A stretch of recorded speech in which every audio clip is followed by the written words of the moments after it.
जय जगन्नाथ ओडिशा। आज जुलाई 1 तारिख मंगलवार। आसंतु नजर पकाइबा आज सारा दिन सबुठु बड़ खबर उपरे। भिडियोटी को निश्चय शेष जाए देखंतु, जहाद्वारा आपण माने राज्य तथा देश विदेशर सबुजाक प्रमुख खबर रखिपारिबे। भिडियोटी भल लागिले छोटिया लाइकटे देबाको भूलिबेनी। नंबर 1, जोगाण मंत्री बड़ बयान, ई-केवाईसी न कले चाउल मिलिबनी। ई-केवाईसी को नहीं जोगाण मंत्री बड़ सूचना। सरीछि केंद्र सरकार ई-केवाईसी अवधि। वर्तमान सुधा 20,58,000 ई-केवाईसी करनाहांती। जो माने ई-केवाईसी करनाहांती सेमानंको मिलिबनी चाउल। 3 मास पर्यंत चाउल बंद रहिबो। ई-केवाईसी कला परे दियाजिबो चाउल। नहेले 3 मास भितरे ई-केवाईसी पूरा न कले चाउल बंद कर दियाजिबो। तेणे जो माने ई-केवाईसी करनाहांती तुरंत कराई नियंतु बोली जोगाण मंत्री कहचंती। नंबर 2, मंत्री का बड़ घोषणा, अवधि सरिले भी समस्त टोकनलु धान किणिबे सरकार। रबी धान किणा को नहीं खाद्य जोगाण मंत्री कृष्णचंद्र पात्र सोमवार एक बड़ घोषणा करिसेंती। धान किणा अवधि सरिथिले मध्य समस्त टोकनलु सरकार धान किणिबे बोली मंत्री प्रकाश करिसेंती। अन्य पक्षे धान बिकिबाकु थिबा चाषी को आखि स्कान करबाकू पड़िबो। आखि स्कान करिथिले परवर्ती समय धान किणी हेबो। वर्तमान सुधा सरकार 19 लाख मेट्रिक टन रबी धान किणी सारिलेनी। गत वर्ष 12 लाख मेट्रिक टन किणा जाइथिला। चलित वर्ष अधिक किणा गलानी। तथापि समस्त धान किणा जिवो। चाषी टोकन लाभ सेब नहीं बोली जोगाण मंत्री कहचंती। नंबर 3, भिजुची ओडिशा। जुलाई 5 जाए आहुरी बरसिबो। झिपिझिपि वर्षारे भिजुची सारा ओडिशा। आसंता जुलाई 5 तारिख जाए बिजुली घड़घड़ी सह प्रबल वर्षा पाई विभिन्न जिला को वार्निंग जारी करिछि भुवनेश्वर स्थित आंचलिक पाणीपाग केन्द्र। आसंता 24 घंटा मध्य बिजुली घड़घड़ी सह अति प्रबल वर्षा पाई सुंदरगढ़, संबलपुर, केन्दुझर, मयूरभंज, कोरापुट, नवरंगपुर और कलाहांडी जिला को ऑरेंज वार्निंग जारी करा जायछि।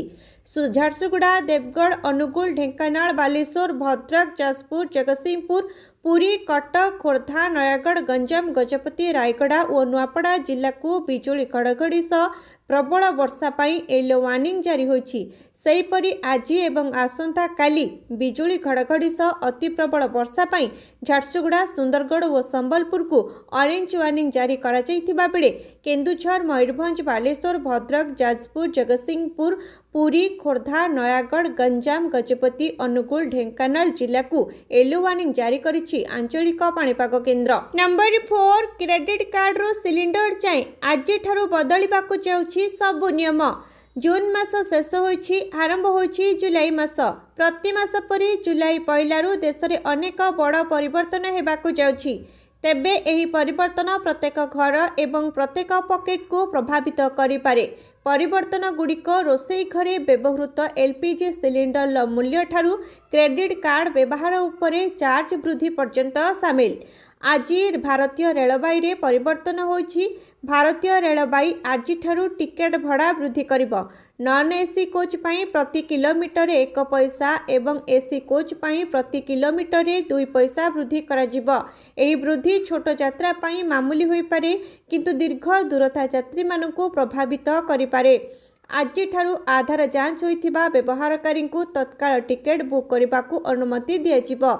जुलाई 15 रु टिकेट बुकिंग समय ओटीपी आधारित आधार जांच बाध्यतामूलक हेबो। नंबर 5, बालेश्वर एवं मयूरभंज को बन्या भय।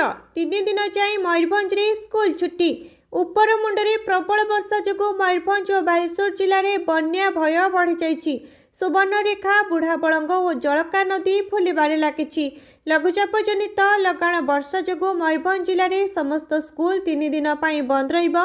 लगाण वर्षा को दृष्टि रखी गत 30 तारिख ठारू 3 दिन जाए स्कूल एवं अंगनवाड़ी केन्द्र बंद घोषणा करिसेंती जिलापाल हेमकांत सय। एचएसपी सप्लीमेंटारी परीक्षा यथारीति चालू रहिबो बोली सूचना रही। बंगोपसागर रे सृष्टि लघुचाप प्रभाव में सोमवार बालेश्वर और मयूरभंज समेत अधिकांश स्थान रे प्रबल रु अति प्रबल वर्षार संभावना रही। नंबर 6, आउ केही होई परिबेनी कैप्टेन कूल ट्रेडमार्क पंजीकरण कले महेंद्र सिंह धोनी। ଭାରତର ପୂର୍ବତନ ଅଧିନାୟକ ମହେନ୍ଦ୍ର ସିଂ ଧୋନି ତାଙ୍କର ଲୋକପ୍ରିୟ ନାଁ କ୍ୟାପ୍ଟେନ୍ କୁଲ୍ ଉପରେ ଆଇନତଃ ଅଧିକାର ପାଇପାରନ୍ତି। ଧୋନି କିଛି ଦିନ ପୂର୍ବେ କ୍ୟାପ୍ଟେନ୍ କୁଲ୍ ନାଁ ପାଇଁ ଟ୍ରେଡମାର୍କ ପଞ୍ଜୀକରଣ ଆରମ୍ଭ କରିଥିଲେ, ଯାହାକୁ ଏବେ ଅନୁମୋଦନ କରାଯାଇଛି। ଖେଳ ପ୍ରଶିକ୍ଷଣ, ପ୍ରଶିକ୍ଷଣ ସୁବିଧା ଓ ସ୍ପୋର୍ଟସ କୋଚିଂ ସେବା ପାଇଁ କ୍ଲାସ୍ 41 ଅଧୀନରେ ଧୋନି ଏହି ଟ୍ରେଡମାର୍କ ପଞ୍ଜୀକରଣ କରିଛନ୍ତି। ଏହି ଟ୍ରେଡମାର୍କ ତାଙ୍କ ନାଁକୁ ଆଇନର ସୁରକ୍ଷା ଦେବା ସହ ତାଙ୍କ ବ୍ରାଣ୍ଡ ଭ୍ୟାଲୁ ଓ ପରିଚୟକୁ ମଧ୍ୟ ମଜବୁତ କରିବ। ଧୋନିଙ୍କ ଓକିଲ ମାନସୀ ଅଗ୍ରୱାଲ ଏହା ଉପରେ ସୂଚନା ଦେଇ କହିଛନ୍ତି, ଏହି ମାମଲା ଦର୍ଶାଉଛି ଯେ ବ୍ୟକ୍ତିଗତ ବ୍ରାଣ୍ଡିଂ ଓ ପରିଚୟ ସହ ଜଡ଼ିତ ବିଶିଷ୍ଟତା କିପରି ଆଇନତଃ କାମ କରେ। ଧୋନିଙ୍କ କ୍ୟାପ୍ଟେନ୍ କୁଲ୍ ଟ୍ରେଡମାର୍କକୁ ପ୍ରଥମେ ଟ୍ରେଡମାର୍କ ଆକ୍ଟର ଧାରା 11 ଅଧୀନରେ ଆପତ୍ତି ମିଳିଥିଲା। ନମ୍ବର 7 ପୋଲିସ ମାଓବାଦୀ ମଧ୍ୟରେ ଗୁଳି ବିନିମୟ, 2 ମାଓବାଦୀ ମୃତ, ମାଓ ସାମଗ୍ରୀ ଜବତ। ମାଓବାଦୀ ଦମନ ଅଭିଯାନ କ୍ଷେତ୍ରରେ କନ୍ଧମାଳ ଜିଲ୍ଲା ପୋଲିସକୁ ଏକ ବଡ଼ ସଫଳତା ମିଳିଛି। ଏହି ଅଭିଯାନରେ 2 ଜଣ ଦୁର୍ଦ୍ଦାନ୍ତ ମାଓବାଦୀଙ୍କ ମୃତ୍ୟୁ ଘଟିଛି। ଘଟଣାସ୍ଥଳରୁ ଗୋଟିଏ ରାଇଫଲ, ରିଭଲଭର, ଗୁଳି, ୱାକି-ଟକି, ବ୍ୟାଟେରୀ ଏବଂ ଅନ୍ୟାନ୍ୟ ମାଓ ସାମଗ୍ରୀ ଜବତ କରିଛି ପୋଲିସ। ମୃତ 2 ମାଓବାଦୀ ହେଲେ ମଙ୍କୁ ଏବଂ ଚନ୍ଦନ। କନ୍ଧମାଳ ଜିଲ୍ଲାରେ ସକ୍ରିୟ ଥିବା ମାଓବାଦୀ ଗ୍ରୁପର ମଙ୍କୁ ଏସିମ କ୍ୟାଡର ଏବଂ ଚନ୍ଦନ ପାର୍ଟି ସଦସ୍ୟ ବୋଲି ପୋଲିସ ସୂଚନା ଦେଇଛି। ସମ୍ପୃକ୍ତ ଅଞ୍ଚଳରେ ପୋଲିସ ପକ୍ଷରୁ ବ୍ୟାପକ ତଲାସୀ ଅଭିଯାନ ଜାରି ରହିଛି। ବାଲିଗୁଡ଼ା ଥାନା ଅଧୀନ ପୁରୁଣା ଜିଆବ ସଂରକ୍ଷିତ ଜଙ୍ଗଲ ନିକଟରେ କିଛି ମାଓବାଦୀ ଲୁଚି ରହିଥିବା ସଂକ୍ରାନ୍ତରେ ଜିଲ୍ଲା ପୋଲିସର ଗୁଇନ୍ଦା ସୂତ୍ରରୁ ସୂଚନା ମିଳିଥିଲା। ନମ୍ବର 8 ଶରଧାବାଲିରେ ଦଳାଚକଟା ଘଟଣାରେ ରାଜ୍ୟ ମାନବାଧିକାର କମିଶନଙ୍କ ନୋଟିସ୍। ଶରଧାବାଲିରେ ଦଳାଚକଟା ଘଟଣାରେ ରାଜ୍ୟ ମାନବାଧିକାର କମିଶନଙ୍କ ନୋଟିସ୍। ପୁରୀ ଜିଲ୍ଲାପାଳ ଓ ଏସ୍ପିଙ୍କୁ ଜବାବ ତଲବ କରିଛନ୍ତି କମିଶନ। ଆହତମାନଙ୍କୁ ଉପଯୁକ୍ତ ଚିକିତ୍ସା ଯୋଗାଇ ଦେବାକୁ ସରକାରଙ୍କୁ ନିର୍ଦ୍ଦେଶ ଦେଇଛନ୍ତି। କେଉଁ ପରିସ୍ଥିତିରେ ଏତେ ବଡ଼ ଅଘଟଣ ଘଟିଲା ତା ଉପରେ ପୁରୀ ଜିଲ୍ଲାପାଳ ଓ ଏସ୍ପିଙ୍କୁ ଜବାବ ତଲବ କରିଛନ୍ତି ମାନବାଧିକାର କମିଶନଙ୍କ 2 ଜଣିଆ ବେଞ୍ଚ। ଏଥିସହ ଆଗକୁ ଏଭଳି ଅଘଟଣ ନ ଘଟିବ ସେଥିଲାଗି ପଦକ୍ଷେପ ନେବାକୁ ନିର୍ଦ୍ଦେଶ ଦେଇଛନ୍ତି। ପୁରୀ ଶରଧାବାଲିରେ ଠେଲାପେଲାରେ 3 ଜଣ ଭକ୍ତଙ୍କର ମୃତ୍ୟୁ ହୋଇଛି।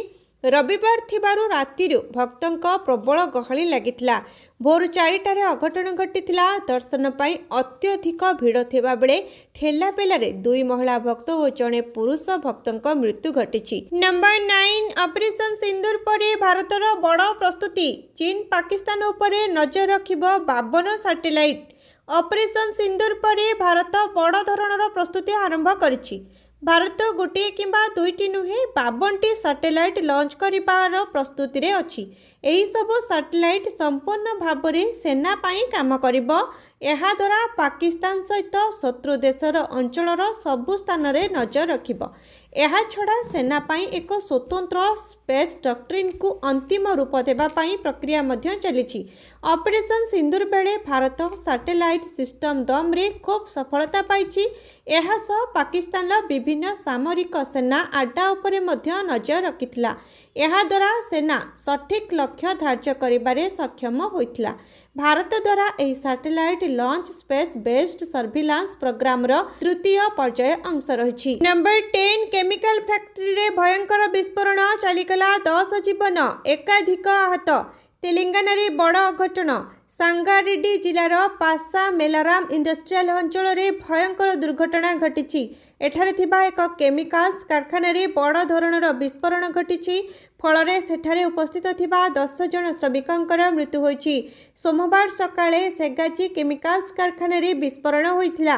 କେମିକାଲ ଭର୍ତ୍ତି ଟ୍ୟାଙ୍କର ଫାଟିବାରୁ ଏହି ବିସ୍ଫୋରଣ ଘଟିଥିଲା। ଫଳରେ ଚାହୁଁ ଚାହୁଁ ପୁରା କାରଖାନାରେ ନିଆଁ ବ୍ୟାପି ଯାଇଥିଲା। ଏହି ଘଟଣାରେ 10 ଜଣ ଶ୍ରମିକଙ୍କର ମୃତ୍ୟୁ ହୋଇଥିବା ବେଳେ 20 ଜଣ ଶ୍ରମିକ ଗୁରୁତର ଆହତ ହୋଇଛନ୍ତି। ସମସ୍ତ ଆହତଙ୍କୁ ହସ୍ପିଟାଲରେ ଭର୍ତ୍ତି କରାଯାଇଛି। ଆହତଙ୍କ ଅବସ୍ଥା ଗୁରୁତର ଥିବାରୁ ଆଗକୁ ମୃତ୍ୟୁ ସଂଖ୍ୟା ବଢ଼ିପାରେ ବୋଲି ଆଶଙ୍କା କରାଯାଉଛି। ନମ୍ବର 11 ସେପ୍ଟେମ୍ବର 10ରୁ Asia cup cricket. Bharat Pakistan ଗୋଟିଏ ଗ୍ରୁପରେ ରହିବାକୁ ନେଇ ଦ୍ୱନ୍ଦ୍ୱ। ଗତ ଏପ୍ରିଲରେ ଜମ୍ମୁ କାଶ୍ମୀରରେ ହୋଇଥିବା ପେହେଲଗାମ ଆତଙ୍କୀ ଆକ୍ରମଣରେ 26 ନିରୀହ ଜୀବନ ଯାଇଥିଲା। ଏହାପରେ ଭାରତ ଓ ପାକିସ୍ତାନ ମଧ୍ୟରେ ତିକ୍ତତା ଆହୁରି ବଢ଼ିଥିଲା। ଏହାପରେ ଆସନ୍ତା ଏସିଆ କପ୍ରେ ଖେଳାଯିବାକୁ ନେଇ ଅନିଶ୍ଚିତତା ଦେଖିବାକୁ ମିଳିଥିଲା। ବଡ଼ କଥା ହେଉଛି ଭାରତ ଆୟୋଜକ ହେଲେ ପାକିସ୍ତାନ ଏସିଆ କପ୍ ଖେଳିବ ନା ନାହିଁ ଦ୍ୱନ୍ଦ୍ୱ ଉପୁଜିଥିଲା। यूएई ए संस्करण रे आयोजन नहीं आग्रही रही। भारत और पाकिस्तान मध्य मोट 6टी दल भाग नेबे। दलगुड़िक हेले अफगानिस्तान, श्रीलंका, बांग्लादेश, यूएई, भारत और पाकिस्तान। सबुथर परी एथर 2 पारंपरिक प्रतिद्वंदी गोटे ग्रुप रे रहिबे कि नहीं ताहा जणा नहीं। नंबर 12 भारतीय सेना को मिलिबो ब्रह्मोस घात K6 क्षेपणास्त्र। भारत निजर K6 हाइपरसोनिक क्षेपणास्त्र परीक्षण करने को जाउछि। समुद्र रे परीक्षण कराजिबाकु थिबा एही क्षेपणास्त्र को प्रतिरक्षा गवेषणा उन्नयन प्रतिष्ठान द्वारा विकसित करा जायछि। एहाको भारतर परवर्ती S5 श्रेणीर परमाणु क्षमता संपन्न बुढ़ा जहाज रे मुतयन कराजिबार संभावना रही। अंत महादेशीय बालास्टिक क्षेपणास्त्र K6 रो गेब एवं दूरता ब्रह्मोस ठारू भी अधिक, तेणु एहाको ब्रह्मोस अधिक घातक क्षेपणास्त्र बोली कहुछि। भारत यार परीक्षण रे सफल हेले शत्रु राष्ट्र चिंतारे पड़िबे। हैदराबाद स्थित DRDO रे परीक्षागार रे निर्मित ଏହି क्षेपणास्त्र सबुठु उन्नत एवं घातक क्षेपणास्त्र मध्यरे गोटिए।